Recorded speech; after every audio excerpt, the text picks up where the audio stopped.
കൂടെ അഭിനയിച്ച് പ്രണയത്തിലായ താരങ്ങളെ നമുക്ക് നോക്കാം ആരൊക്കെയാണെന്ന്.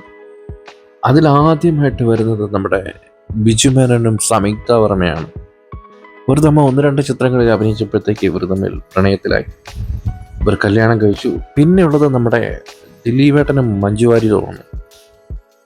ദിലീപും മഞ്ജു വാര്യനും കൂടുതൽ ശ്രദ്ധിക്കപ്പെട്ട സിനിമയാണ് സല്ലാപം. അതിലിവർ തമ്മിൽ പ്രണയിക്കുന്ന കുറേ രംഗങ്ങളൊക്കെ ഉണ്ടായിരുന്നു. ആ പ്രണയത്തിലൂടെയൊക്കെയാണ് ഇവർ തമ്മിൽ ഒരു പ്രണയം ഉണ്ടാവുന്നതൊക്കെ. പിന്നീടുള്ള കാര്യങ്ങളൊക്കെ നമുക്കറിയാലോ, അതിലേക്കൊന്നും നമ്മൾ പോകുന്നില്ല. അവരും അങ്ങനെ പ്രണയിച്ചു, കല്യാണം കഴിച്ചു. പിന്നെയുള്ളത് നമ്മുടെ മനോജക്കച്ചേനും ഉർവശിയാണ്.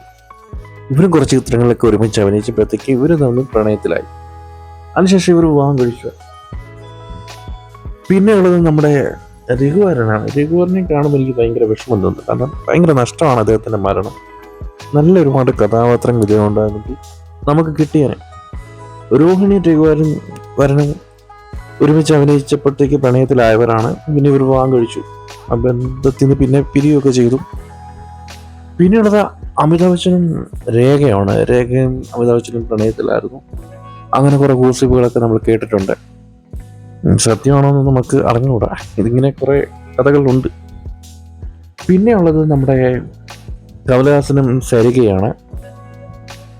ഇവർ തമ്മിൽ കുറെ ചിത്രങ്ങൾ അഭിനയിച്ചപ്പോഴത്തേക്ക് ഇവർ തമ്മിൽ പ്രണയത്തിലായി, ഇവർ വിവാഹം കഴിച്ചു. അടുത്ത പ്രണയം നമ്മുടെ മലയാള സിനിമയിൽ തന്നെയാണ്.